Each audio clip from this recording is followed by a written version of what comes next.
Assalamualaikum warahmatullahi wabarakatuh. Perkenalkan, nama saya Galamat Turusi dengan NIM belakang 013. Di sini saya ingin mempresentasikan desain produk yaitu ekonomi sirkular. Nah, apa yang mau kita bahas itu ada 3. Apa itu ekonomi sirkular? Seberapa pentingkah ekonomi sirkular? Dan apa yang harus kita lakukan?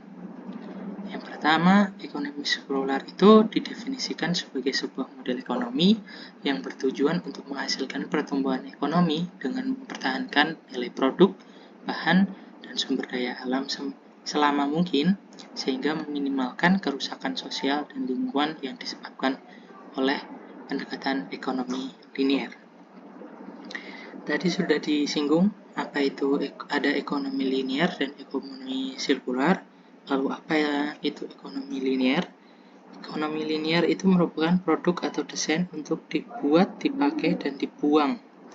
Sehingga produsen akan terus-menerus mengambil sumber daya alam untuk menghasilkan produk baru dengan asumsi bahwa sumber daya alam tidak terbatas. Di sini bisa dilihat perbedaannya. Kalau linier itu sumber daya dari alam masuk, digunakan, lalu dibuang begitu saja terus-menerus.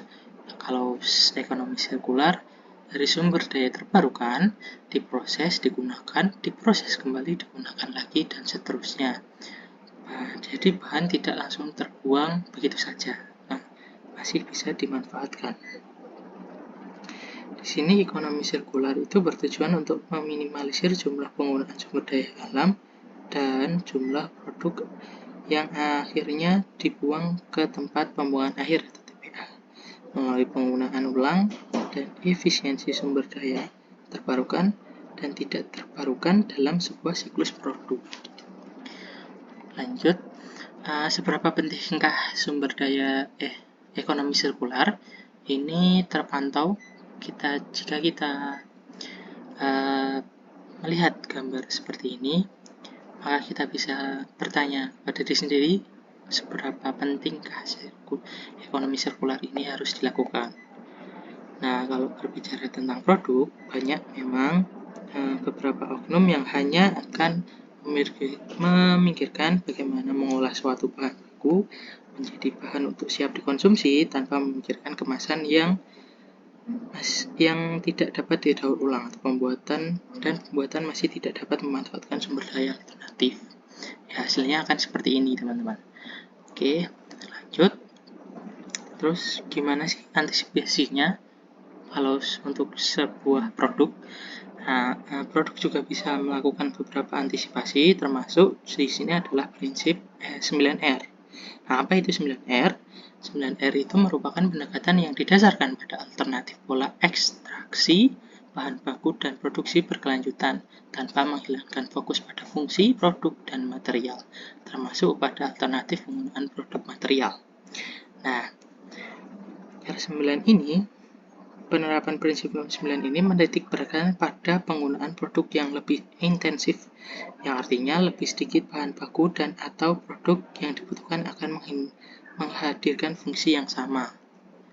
Nah, seperti inilah ekonomi sirkular, karena ekonomi 9R, prinsip 9R. Prinsip 9R itu dibagi menjadi tingkat sirkularitas berdasarkan sumber daya yang dipakai. Semakin tinggi level sirkularitasnya, maka penggunaan sumber daya alam semakin sedikit.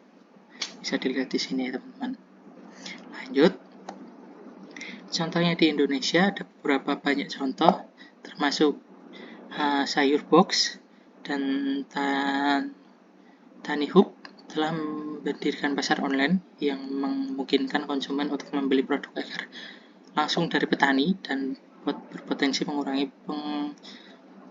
pangan yang terbuang dan limbah yang dihasilkan dalam rantai pasokan di Indonesia. Juga ada Unilever menggunakan pengurangan plastik dengan menggunakan pendekatan teknologi material, mengoptimalkan ukuran dan berat kemasan termasuk dengan mengubah bentuk botol dan tutupnya. Nah, untuk kita seorang mahasiswa bisa kita mengamalkan prinsip ekonomi ini dengan cara tidak menggunakan plastik kembali atau menggunakan backpack saja sekarang langsung, ataupun seperti yang dilakukan Unilever, mengganti produk-produk yang awalnya plastik atau kardus menggunakan bahan yang bisa digunakan kembali atau bisa di recycle kembali. Seperti itu presentasi saya. Sekian, terima kasih. Wassalamualaikum warahmatullahi wabarakatuh.